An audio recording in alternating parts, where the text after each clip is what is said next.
Bueno, pues gracias a todos por venir en esta conferencia de fin de temporada. Agradeceros a todos los que habéis venido durante este año, tanto a los cursos como las clases, como las diferentes actividades, que ha sido un año estupendo. Y vamos a cerrarlo, como es habitual, con una charlita de estas que luego subiremos al YouTube para que todo el mundo lo disfrute. ¿Se oye bien? Vale. Hemos llamado a esta conferencia los yoes del yo, ¿no? Ya sabéis que a mí me gustan los juegos de palabras, tipo la conferencia esa de lo que sabes que no sabes que lo sabes, y cosas así. ¿Por qué los yoes del yo? Bueno, porque nosotros tenemos la sensación habitualmente de que vivimos unificados, ¿sí? De que somos alguien específico, de que tenemos una sensación unificada e integrada de ser de una determinada manera, y sin embargo la mayor parte de las veces no nos damos cuenta de que no estamos accediendo al nivel real al que puede acceder la mente de unificación. Entonces, si estudiamos cómo es el funcionamiento de la mente humana, nos daremos cuenta de que tenemos diferentes niveles, tanto conscientes como inconscientes, en los cuales se establecen una serie de roles o personajes o funcionamientos autónomos, independientes y en algunos casos desconocidos unos para otros, que nos hace tener sensaciones, experiencias, reacciones, comportamientos que no son deseados. Básicamente, cuando la gente viene a algún tipo de terapia es porque tiene emociones que le disparan pensamientos que creen que no son apropiados o que no son adecuados o que son directamente malos para su propio funcionamiento, porque no le permiten ser funcional con respecto a las necesidades que un entorno provoca. ¿Sí? ¿Cómo nosotros definimos una personalidad sana? Pues una personalidad sana la podríamos definir como esa personalidad que tiene disponibles y accesibles todos los mecanismos de lo potencialmente humano para ser utilizados en el momento en el que el entorno lo requiera. Cuando la gente habla de una personalidad muy marcada, en mi opinión, una personalidad muy marcada es una personalidad muy neurótica. Es decir, es una personalidad que solamente se establece en una vía, en un carril, y no puede salirse de esa personalidad. Es decir, tiene unos recursos muy limitados. Mantiene esa misma personalidad en cualquier ámbito del entorno. ¿Sí? Eso no es sano. Lo sano es que nosotros seamos capaces de funcionar de manera diferente dependiendo de las demandas que nos está estableciendo el entorno.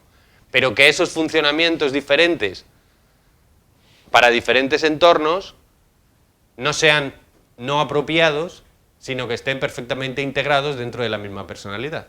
Es decir, yo nunca deje de ser yo, pero tenga todos los roles disponibles para ser utilizados. ¿Sí?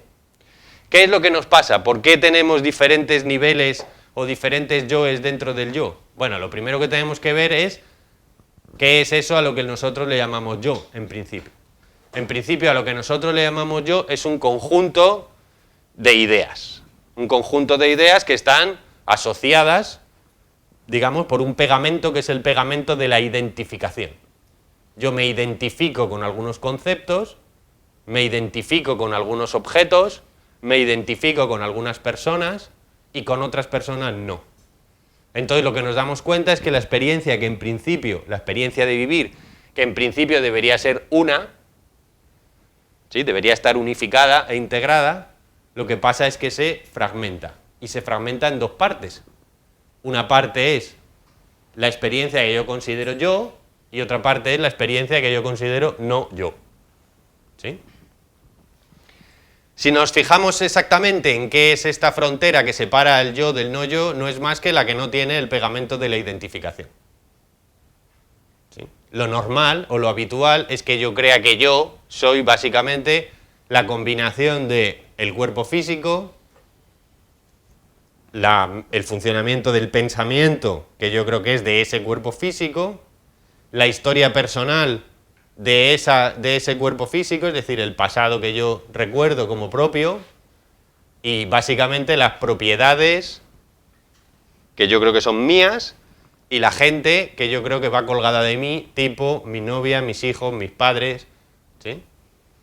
Además tenemos también identificadas como parte del yo, digamos, los deseos, algunos, las emociones, algunas, los pensamientos, algunos, ¿sí? Porque emociones, deseos y pensamientos a veces no nos sentimos identificados con ellos, sino que creemos que esto no que debería sentirlo, esto no soy yo, no sé cómo me he puesto así, no sé cómo he podido hacer esto, ¿sí? En principio nos identificamos también con las acciones, pero no con todas las acciones. Si las acciones no se adecúan a la idea que yo tengo de mí mismo, entonces es que no sé qué me pasó. No sé cómo me he podido comportar así, ¿sí? Entonces lo que pasa es que estamos diferenciando de una parte lo que sí es yo, de otra parte lo que no es yo. Pero en realidad esa separación es una separación mental, no es una separación real. De la misma manera que cuando nosotros soñamos, nosotros creemos que hay cosas en el sueño con las que yo me identifico y hay cosas en el sueño con las que no me identifico. Si nosotros nos despertamos, nos damos cuenta de que todos los contenidos del sueño en verdad eran yo. ¿Sí? No había diferencia, solo que había una identificación. Si yo estoy soñando que a mí me perseguían un rebaño de ovejas por un prado verde, pues yo creía que las ovejas no eran yo y que yo corría delante de las ovejas. Y sin embargo, cuando me despierto me doy cuenta de que todos los contenidos eran yo, tanto las ovejas como el que corría, tanto como el prado, tal. Bueno, pues eso también nos pasa en la vida, ¿sí? Que en realidad podemos decir que o todos los contenidos de la experiencia son yo, o todos los contenidos de la experiencia no son yo, pero lo que está claro es que no pueden ser unos sí y otros no, porque eso que sean unos sí y otros no es más que un concepto con el que yo pongo el pegamento de esto es mío o esto no es mío. Y esto es tan absurdo como que yo veo una galleta y creo que no soy yo, pero si me la como hay un momento donde la galleta pasa a ser yo. ¿En qué momento la galleta pasa a ser yo? Cuando la he metido en la boca, cuando la estoy deglutiendo, cuando estoy haciendo la digestión, cuando la he hecho ya no es yo, ¿sí? Entonces la frontera entre lo que es yo y no es yo es bastante relativo, ¿vale? Si ya estoy un poco más tocado, todos tenemos nuestra pedrada, pero hay pedradas y pedradas, pues entonces cabe la posibilidad de que yo no esté identificado incluso con zonas de mi cuerpo, ¿sí? ¿Cómo se llama? Serían los miembros fantasmas, ¿no? O con pensamientos propios, que si la pedrada es fuertecita, pues entonces creo que oigo voces, ¿sí? Porque son voces internas que crea mi propio ser, pero las identifico como externas a mí porque no me identifico con ellas. Y como decíamos antes, comportamientos, no sé qué.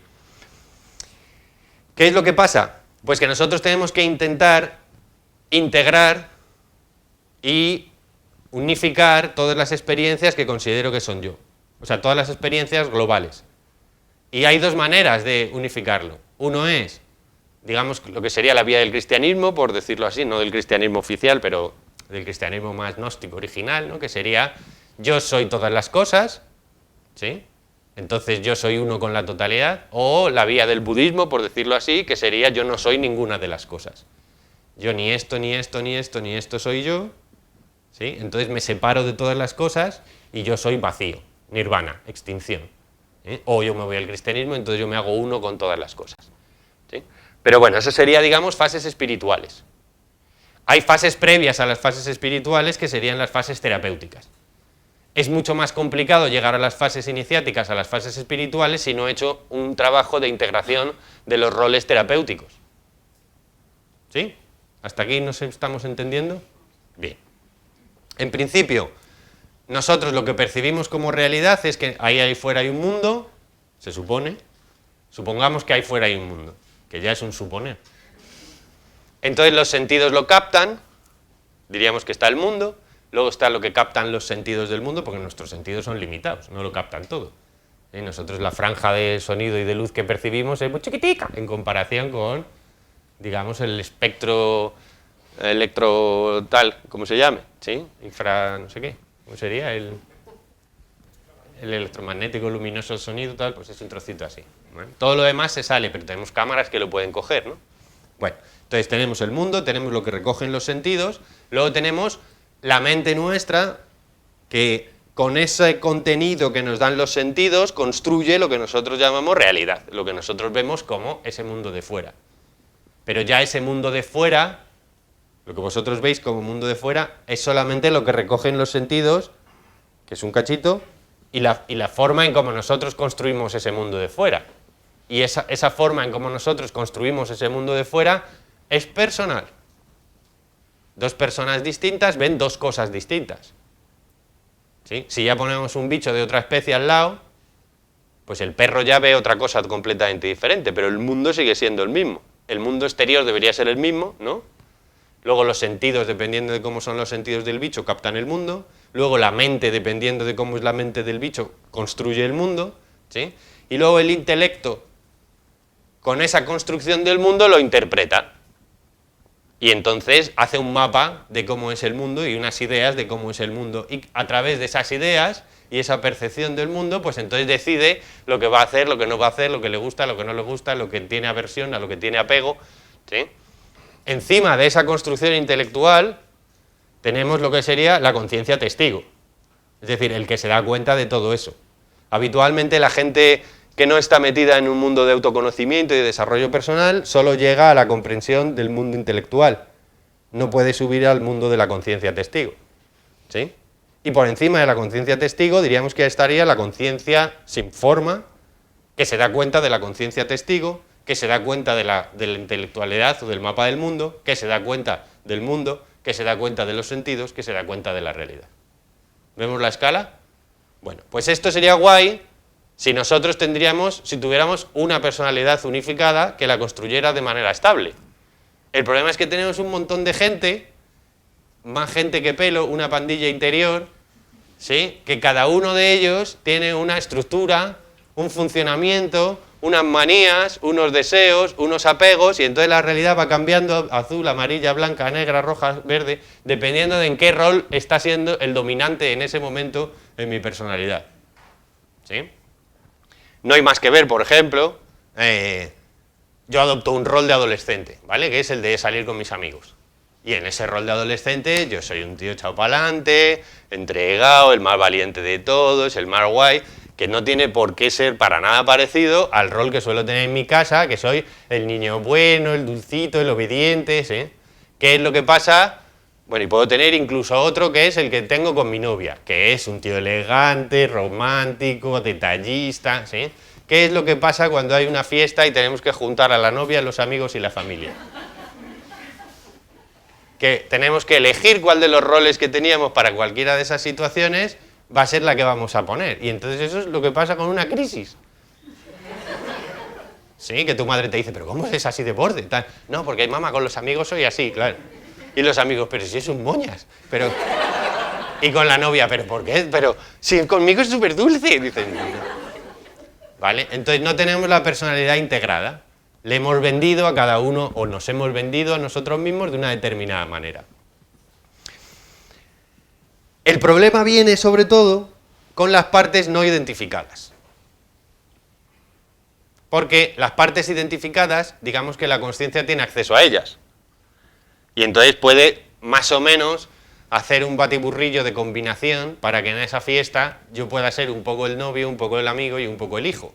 El problema es que dentro de nosotros tenemos partes, zonas, que están ubicadas en la zona del inconsciente, por llamarlo así, o en la sombra, y esas partes existen, pero no tenemos acceso a la globalidad de ellas. Digamos, la conciencia testigo no las conoce, no sabe que están, y sin embargo están, y están porque disparan emociones, están porque disparan comportamientos, están porque disparan sensaciones. Y esas sensaciones, esas emociones, esos comportamientos no suelen ser oportunos, no suelen ser adecuados. No me comporto correctamente, tengo sensaciones que no son las apropiadas, tengo pensamientos que, madre mía, ¿cómo puedo pensar esto? Realizo acciones que digo, pero ¿cómo he sido capaz de hacer esta barbaridad? ¿Sí? Eso es porque todas esas personalidades en el inconsciente no están siendo conscientes y además no están siendo integradas con todas las demás. ¿Sí? Esos roles o esos personajes vienen del pasado. Y hay varios niveles de esos tipos de roles. Generalmente, como decía Freud, decía, lo que la mente reprime u olvida es precisamente para que no sea jamás olvidado. Es decir, de alguna manera el funcionamiento que me salvó la vida, aunque no sea un funcionamiento adecuado, o el funcionamiento que evitó que hubiera un cortocircuito mental, aunque no fuera apropiado en su momento, es sumergido y guardado para precisamente que no se olvide y me siga defendiendo en los momentos en los que sea necesario porque vuelve a haber peligro. Por ejemplo, el típico ejemplo que pongo siempre de que te muerde un perro de pequeño. Te muerde un perro de pequeño con 3 años, ese recuerdo eres demasiado pequeño para poderlo integrar y poderlo procesar, ese recuerdo se archiva, se mete en una zona escondida, pero eso no quiere decir que a mí se me pasa el miedo a los perros. 30 años después, ¿sí? Yo veo un perro por la calle y sigo teniendo miedo. La mente consciente sabe que el perro no es peligroso, pero el cuerpo sigue lanzando emociones y hormonas de sí, es peligroso. ¿Por qué? Porque esa zona no está integrada. Entonces estoy dominado en el comportamiento, en el pensamiento y en las emociones por una zona oscura, por una zona no integrada. ¿Sí? Si el conflicto es demasiado traumático o fue demasiado intenso, entonces llega un momento en que la parte esa se disoció incluso. Porque digamos que cuando nosotros estamos viviendo un conflicto demasiado severo tenemos diferentes recursos, ¿no? Básicamente 4 recursos, por decirlo así a lo gordo.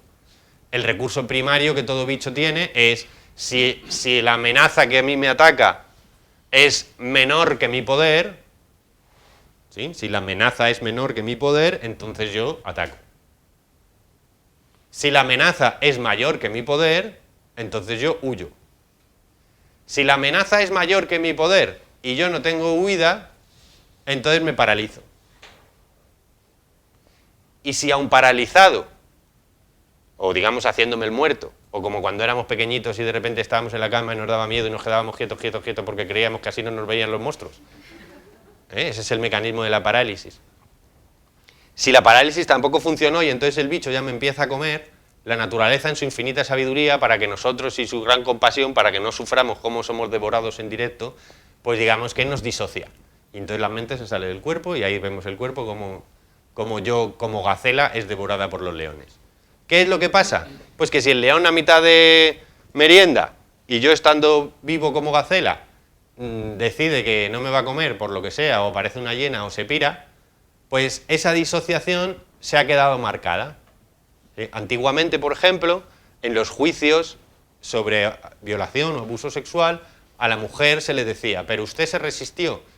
No, yo estaba como paralizada. ¿Pero hizo algo para decir que no? No, ¿pero se peleó para no? Consintió. Luego no es violación, ¿sí? Hasta que ya se descubrió, gracias a la neurociencia y a la psiquiatría profunda, pues que eso es un mecanismo de parálisis que hace que tú te bloquees y no puedes reaccionar. Bueno, pues ese mecanismo, si la situación es demasiado traumática y no se ha integrado, se queda almacenado en el fondo. Y la siguiente vez que un novio se me acerca, por mucho que me guste, parálisis. ¿Sí? O huida, o ataque, o disociación. Y entonces no respondo como yo quisiera responder, no siento lo que yo quisiera sentir, no pienso lo que yo quisiera pensar, porque tengo un rol interno escondido y no funcional que me está gobernando desde el fondo del inconsciente. ¿Sí? El trabajo terapéutico consiste en descubrir ese rol, sacarlo a la luz e integrarlo en el resto de la personalidad. Porque además a nivel neurológico lo que pasa es que eso es una zona ¿sí? Que se ha quedado aislada específicamente en el cerebro, se ha encapsulado para que no se relacione precisamente con el resto del cerebro como si fuera peligrosa y podrida para la personalidad, entonces el cerebro la encapsula. No la relaciona con el resto del cerebro, pero eso no significa que no funcione, sigue funcionando. De hecho, en el inconsciente los diferentes roles siempre están funcionando. O sea, el inconsciente no es un almacén ahí súper bien ordenado, con fichas donde no se mueve nada, a no ser que vaya el testigo a mirar y sacar algo. No, no. Eso es el sótano de la fiesta, ahí se está moviendo todo el mundo.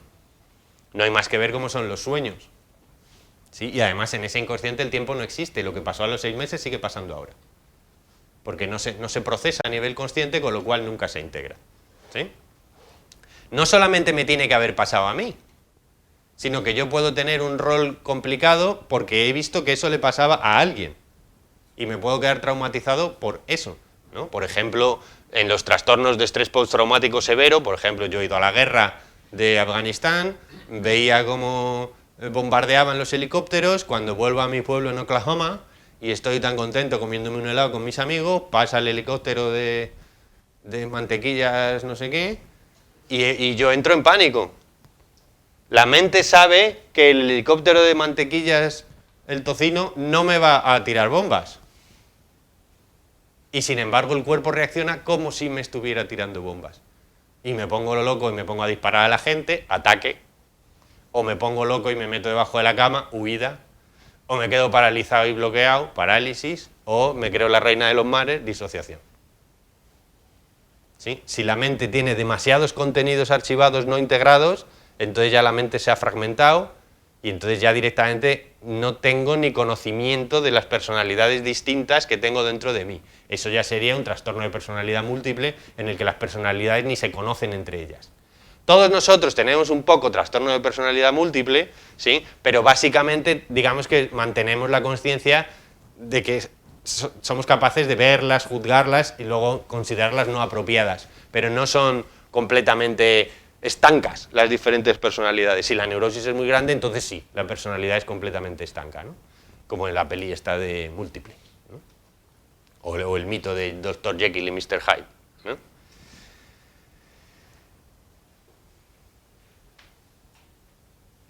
Esos yoes que son disfuncionales nos quitan la posibilidad del libre albedrío. Es decir, no podemos decidir. No podemos decidir ni podemos considerar lo que sería el comportamiento adecuado, sino que simplemente nos poseen, ¿no? Y entonces nos sentimos mal con nuestro funcionamiento, con nuestras emociones, con nuestros sentimientos, con nuestras acciones. ¿Sí? Nos vamos dando cuenta un poco de cómo va el rollo dentro de nosotros. Cada uno de vosotros veréis dónde están estas dificultades. Esas dificultades se ven, por ejemplo, cuando tienes especialmente manía a alguien que no conoces. Si hay un señor en el bar de tu barrio al que cada vez que le ves dices, ya estoy, es que tiene que estar siempre ahí. Dice, ¿pero qué te ha hecho? Nada, no le conozco. Y entonces dices, ¿cómo es posible que le tenga manía a ese pobre hombre al que no conozco? ¿Sí? Pues porque mi inconsciente, una zona de mi inconsciente, sí le conoce o conoce algo que se parece a eso, y entonces me lanza las hormonas de hay que odiarle profundamente. Y es un comportamiento inadecuado. De la misma manera que nosotros nos podemos dejar engañar por personas a la que todo el mundo ve que claramente nos va a tomar el pelo, ¿sí? Pero nosotros decimos, me cae muy bien, me cae muy bien. Y todo el mundo te dice, pero hombre, ¿no te das cuenta que este tío es un pieza, que me cae muy bien? Y 3 meses después, cataplaca, te la ha liado parda. ¿Por qué? Pues porque en mi inconsciente esa cara, esa voz, ese comportamiento, esa manera de ser, me recuerda a mi primo Paquito, el del pueblo, que era súper guay, y como yo a mi primo Paquito, el del pueblo, le quiero mucho, pues le hago una asociación equivocada a este que se parece a Paquito, el del pueblo, y lo de Paquito lo tengo olvidado en el fondo del inconsciente. También cabe la posibilidad de que alguien dice algo y me pone de los nervios. Una broma que dices, es que no puedo con eso cuando me ha dicho que... ¿Sí? Y dices, ¿cómo te pones así? Que no ha pasado nada, que es una broma. No, pero es que no lo soporto. O directamente no me gusta algo que a todo el mundo le gusta. Por ejemplo, no soporto los huevos cocidos. No puedo con los huevos cocidos. ¿Por qué? En principio los huevos cocidos están buenos, ¿no? ¿Sí? Pues si yo no puedo con los huevos cocidos, que es una cosa que todo humano debería poder comer de manera sana, quiere decir que en mi inconsciente hay una asociación con los huevos cocidos, mala. Porque a lo mejor el día que había huevos cocidos para cenar fue el día en que mi padre vino borracho y le metió una tunda a mi madre. ¿Sí? Y entonces desde ese día no me gustan los huevos cocidos y no sé por qué. O tener sensaciones que no vienen a cuento. Voy a una fiesta y de repente, en vez de pasármelo bien, estoy angustiado. O en una reunión familiar y en vez de pasarlo mal, estoy bien.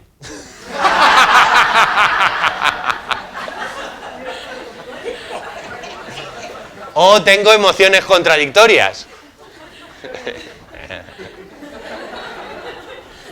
¡Ah, la familia! O a la vez tengo la misma sensación de amor y odio por la misma persona. ¿Sí? No puedo con ella, pero no puedo sin ella.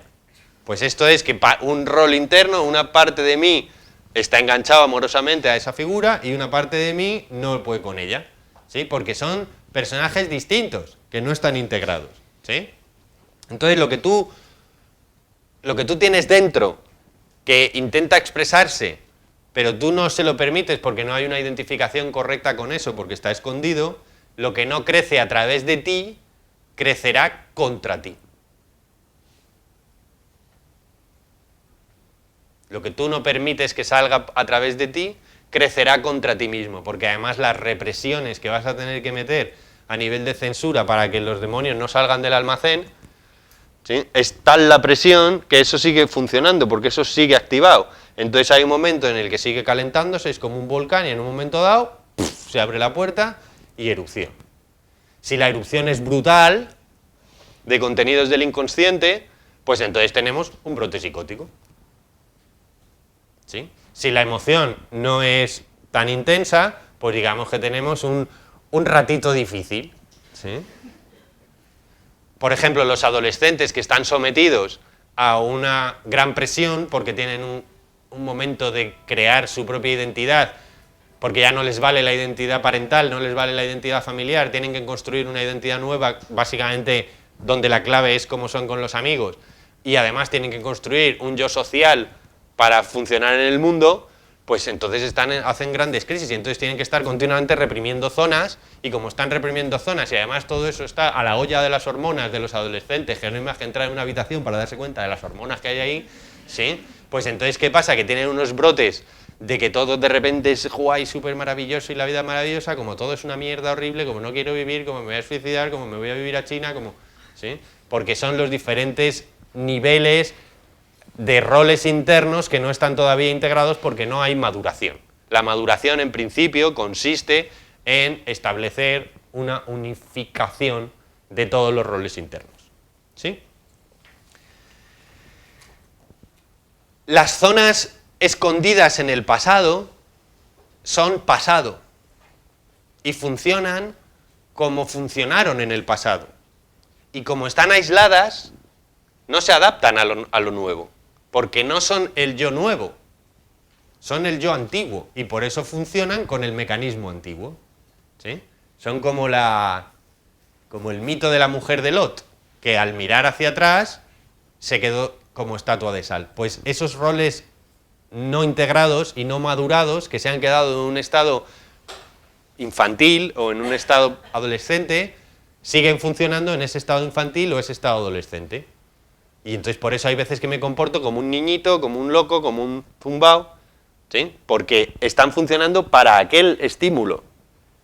Está funcionando para aquel estímulo de aquel perro que me mordió cuando yo tenía 3 años, que básicamente lo único que podía hacer era hacer ¡mamá!, que es lo que hay que hacer con 3 años. Pero si a mí me pasa eso con 43, que veo el fifí de la vecina y hago ¡ah!, pues obviamente no es un comportamiento funcional. Y yo esto lo sé. Solo que si el yo es muy, digamos, inseguro, ¿no? Pues entonces va a decir, no, es que el perro tiene que ir atado porque la señora esa, porque es que siempre lo lleva así. ¿Sí? Y le voy a calzar mi problema a los de fuera.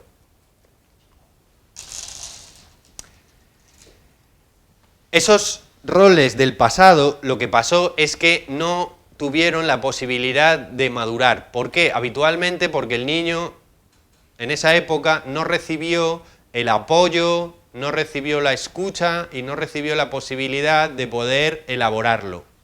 Por eso se recomienda tanto que los niños, cuando han tenido un conflicto, sean capaces de volverlo a contar. ¿Y qué es lo que te pasó con el perrito? ¡Hala! Y te mordió. ¿Y entonces tú qué hiciste? ¿Y qué le dijiste a papá? ¿Y papá qué hizo? Y no sé qué, porque el niño tiene que reelaborar continuamente eso. Si no, esto es como aquí no ha pasado nada, al almacén.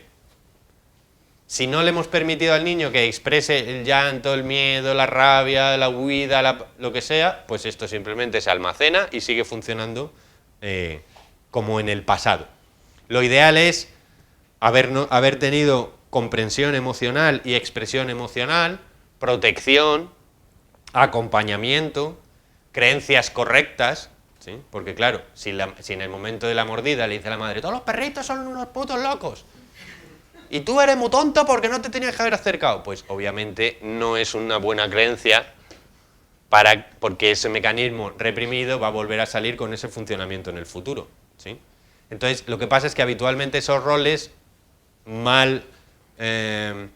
no madurados, digamos, porque el niño no está madurado, pues entonces son castigados por los padres o no escuchados y entonces se quedan fijados. Y de ahí viene, por ejemplo, que en un problema de abuso sexual en la infancia, el funcionamiento sexual después de adulto se me sigue quedando infantil. No me puedo comportar como un adulto porque se disparan los mecanismos infantiles. Estos roles no solamente son roles traumatizados, hay un montón de capas de roles y de yoes que tiene el yo. Después veremos cómo es la mejor manera de curarlos, ¿no? Pero en principio la clave está en que cuando estos roles, digamos, toman el control del yo habitual o del yo cotidiano, el yo cotidiano no está. No es capaz de observarlos, ¿sí?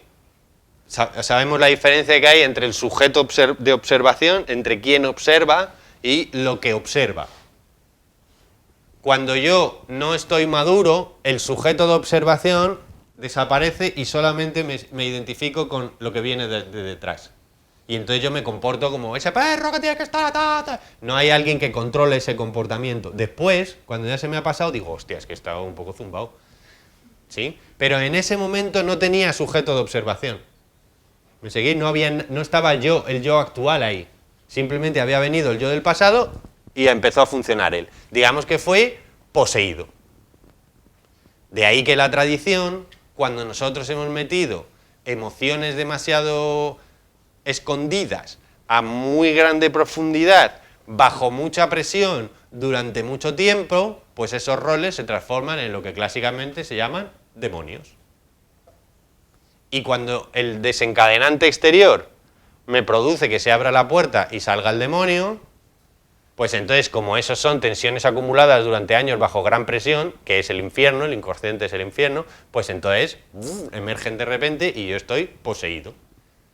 Y entonces ahí es cuando le meto el hachazo a la prima Pili. Porque durante 30 años oculté la manía de que mi prima Pili me quemaba los cigarritos en la piel cuando era yo pequeñito. ¿Veis esto? Y como me dijo, no se lo digas a tu madre que no sé qué. ¿Sí? Esos son los demonios. Cuando un demonio emerge, cuando un contenido inconsciente emerge, toma posesión de la personalidad, el yo maduro no está, no hay sujeto de observación, entonces pierdo el control. Y esto nos pasa a todos todo el rato, continuamente.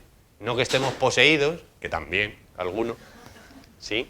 Pero sí que estamos como bajo la sutil influencia de partes de nosotros que no quisiéramos experimentar.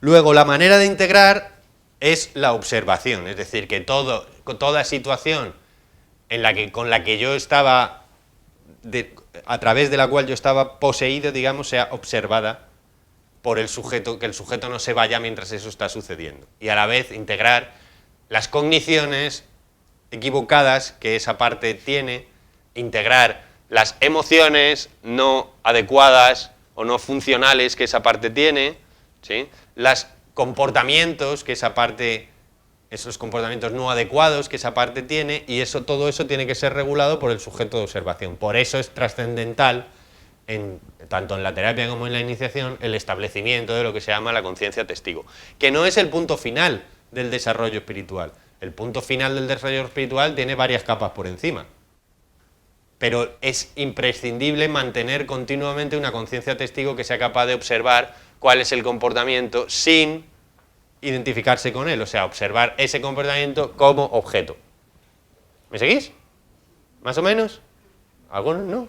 Bueno, luego hacemos preguntas.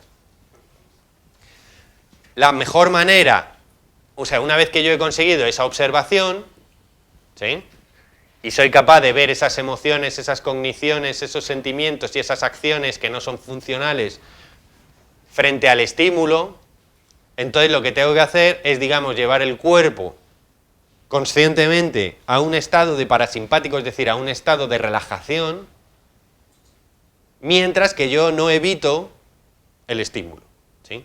Así como se me pasa el pánico al perrito fifí. Pues el pánico al perrito fifí de mi vecina se me pasa básicamente estando delante del perrito fifí el suficiente tiempo, mientras que yo estoy en un estado de observación de mis comportamientos, pensamientos, creencias y sensaciones, y a la vez relajado, dentro de lo posible. Y esto lo que pasa es que el cuerpo aprende que esto no tiene sentido, que el perrito fifí no tiene peligro. Por eso los niños que tienen miedo a los perros, la recomendación es comprarle un cachorro. O mejor, adopta un cachorro. Y en el momento en el que el niño abra la caja y vea un cachorro, dirá, ¡oh, Dios mío, un cachorro! Y se meterá en su habitación. 10 minutos después saldrá y lo mirará y el cachorro estará por ahí.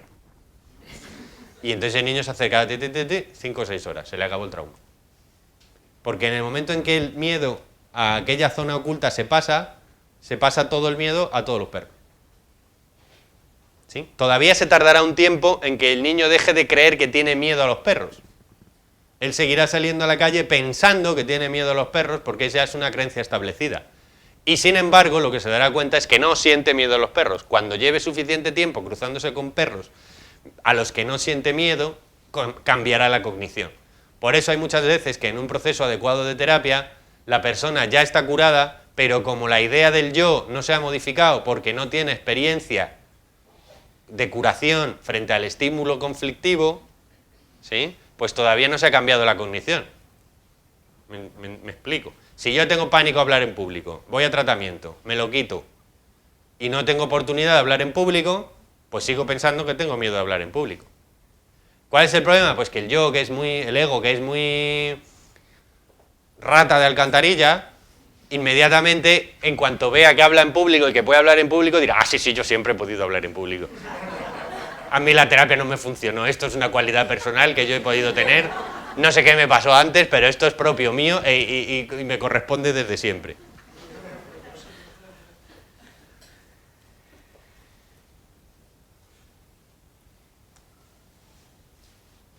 Entonces, ¿cuáles son los diferentes niveles donde hay más gente que pelo? ¿Sí? Pues hay un nivel muy base, que son los instintos. Todos los bebés no tienen personalidad, no tienen roles, no tienen nada, pero tienen instintos. De hecho, el bebé puede reptar hasta el pezón nada más nacer. ¿Sí? Entonces tiene el instinto de alimentación, luego tenemos el instinto de protección personal, tenemos el instinto de meternos en un refugio, el instinto de relacionarnos, el de ir a un grupo, el instinto de reproducirnos, y todos esos instintos son carriles por los que nosotros estamos como destinados a ir, que son propios de nuestra especie. No son roles específicos, ni son roles personales, pero son canales que vienen ya con la biología, digamos. Si esos canales se han bloqueado por algún conflicto infantil, algún trauma, algún chungo verdaderamente serio, pues en vez de que la energía salga hacia afuera en el comportamiento, eso se irá almacenando, irá creando tensiones y me creará una neurosis, un conflicto. ¿Sí? Es decir, la satisfacción de las necesidades biológicas deben ser realizadas en su momento porque los instintos deben ser realizados. No deben ser ni reprimidos, ¿sí?, ni deben ser adictivos o sustitutivos de otras necesidades, que también pasa eso, ¿no? Entonces, por una parte están los instintos. Luego están las ideas que yo tengo de yo como, los conceptos que yo tengo de yo como lo que yo soy, que suele ser yo como padre, yo como hermano, yo como hijo, yo como novio, yo como profesional. Entonces cuando a alguien le dices, ¿tú quién eres? Y dice, pues yo soy un ingeniero de telecomunicaciones, dice, ya está claro en lo que primero está identificado. Si le preguntas a otro, dice, yo soy el novio de Maripili.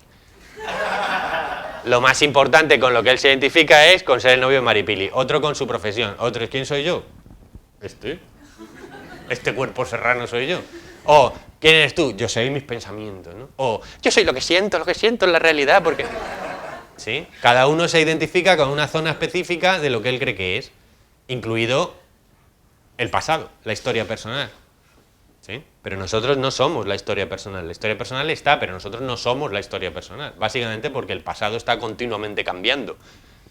El pasado en el inconsciente está continuamente cambiando. Porque precisamente se relaciona con otras zonas del inconsciente. Luego tenemos, o alguien que sea muy material, se identifica con sus posesiones. ¿Sí?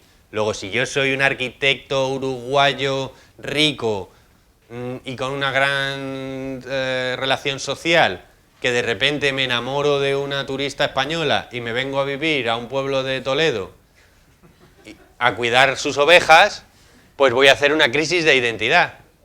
Porque ¿dónde está el arquitecto famoso, rico? Ya no tiene todo eso. Y entonces el yo va a decir,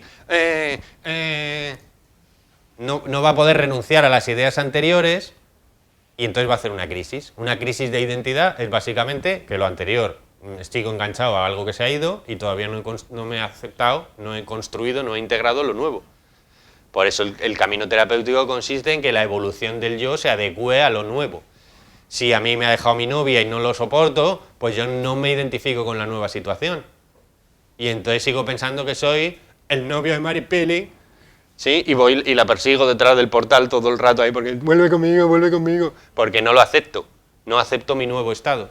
Me he quedado identificado con la fase anterior, ¿sí?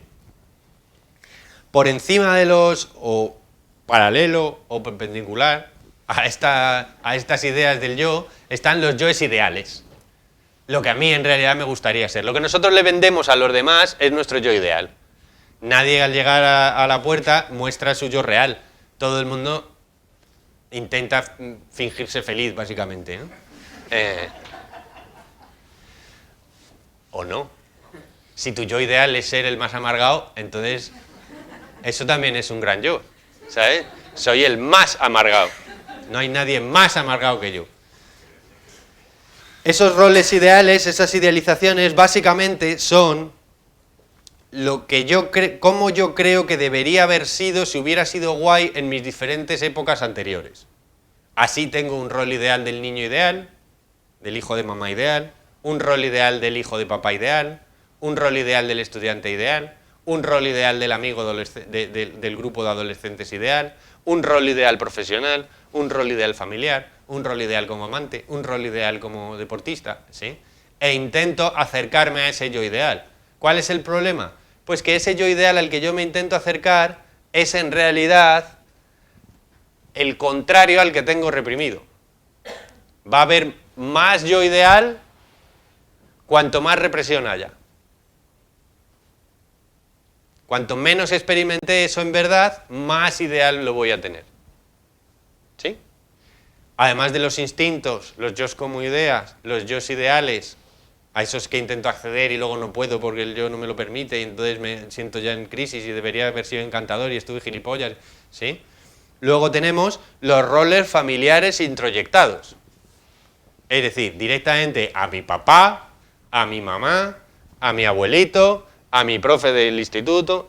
¿Qué es la introyección de un rol externo o de un personaje externo? Pues básicamente un niño cuando tiene 5 años no puede hacer un análisis psicológico de sus padres como educadores. Y no puede decir, papá, mamá, he estado observándoos durante estos años. Creo que tu neurosis, mamá, no me viene bien a mi educación. Creo, papá, que tus ataques de agresividad e ira no son apropiados para mi desarrollo, así que me voy a vivir a Parla con unos amigos. Esto el niño no lo puede hacer. Por narices, todos los primates tienen que pertenecer al grupito. ¿Sí? Porque nosotros, si nos sacan del grupito, creemos que nos morimos en la selva y somos abandonados. Entonces, el niño va a adaptarse. Y a veces se adapta de una manera pues como el pobrecito puede, porque claro, no tiene recursos psicológicos para hacer otra cosa. Lo más normal es que introyecte el conflicto. Es decir, la personalidad del papá pasa a ser mi personalidad o una parte de la personalidad con la que yo he absorbido. Aunque no me guste. De ahí que si mi papá ha sido un juez severo, que todo le parecía mal, nunca me decía muy bien, no me daba las palmas nunca y no me hacía de entrenador motivante, que es lo que debe hacer un padre, ¿sí? Sino que era un juez crítico, severo, agresivo y machacador, pues como yo pequeñito no me puedo rebelar frente a ese juez, lo que hago es me lo como dentro, es una parte de mí que seguirá funcionando ad eternum, hablándome dentro, ¿sí? Y así yo lo que hago es sentirme culpable frente a esa voz que me critica. Y de mayor, yo si se me sale la tortilla cuando estoy dándole la vuelta en la sartén, digo, pero es que tienes que hacerlo todo mal, pedazo de imbécil.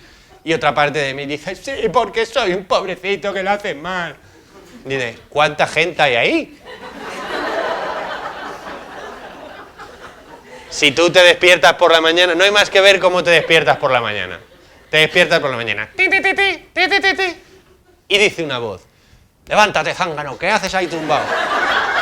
Tenías que estar ya duchándote y haciendo deporte porque mira cómo estás ahí ahuevado y no sé qué. Y otra voz dice, y estoy tan... Y haces, o no, o te levantas todo neurótico. Pero dices, ¿pero cuántas partes hay dentro? O por la noche, esa misma noche haces, a partir de mañana, celgas. Hay que empezar la campaña del tanga de agosto y a partir de mañana a acelgas. Y voy a ir al gimnasio y haces el listado súper bien con 3 colores en el cuaderno gordo, ¿sí? Y ese que se ha acostado esa noche se lo cree. Pero a la mañana siguiente se levanta otro. Y en todos los infinitos argumentos que ese tenía, que además estaban en la hoja de al lado, ¿por qué debo hacer esto? Pues no sé qué, lo he leído todo en la Vanity Fair, en el Facebook, todos los libros de Paulo Coelho, todo ahí me lo explica súper bien, ¿sabes? Y a la mañana siguiente se despierta un personaje que no tiene proceso racional, sino que tiene un arma infinita, que es hacer... Y el... le gana a todos los argumentos anteriores. ¿Por qué? Pues porque el de los argumentos no está. No está funcionando ese otro rol. ¿Sí? Estoy funcionando en este y en este, ese no va al gimnasio. Y entonces luego digo, no sé qué me pasa, porque yo lo tengo claro, quiero esto, no sé qué. ¿Quién? El juez, la mamá mimosa, el yo interior, el yo que quería para los adolescentes, el yo de mi novia, el de mi padre, el de... ¿Sí? Son 300.000 personas ahí dentro pegándose. Esos roles familiares introyectados pueden ser roles positivos. Si yo he tenido buena vinculación con mi papá o buena vinculación con mi mamá, entonces yo he absorbido, digamos, las cualidades. Y entonces la voz paterna, por ejemplo, es una voz positiva, ¿no? Yo digo siempre, si un niño se saca malas notas en el cole y no sale corriendo hacia su casa a enseñárselas a su papá, encantado de la vida, para ver cómo su papá le ayuda a sacarse mejores notas la próxima vez, es que el papá no lo está haciendo bien. Majos. ¿Alguien ha corrido a enseñarle a su papá las notas malas? Claro. Entonces, si el papá, imagínate que tuviera una buena voz, ¿no? Pues entonces yo me levanto y digo, qué guay, un día más, aquí voy yo a sacar todo mi potencial, anímate, no pasa nada si fracasas, yo estoy siempre apoyándote, sé que vales mucho, si lo intentas lo vas a mantener, cada vez que consigas algo va a reforzar tu autoestima y vas a tener más proyección. Bueno, estas voces nadie las conoce, ¿no?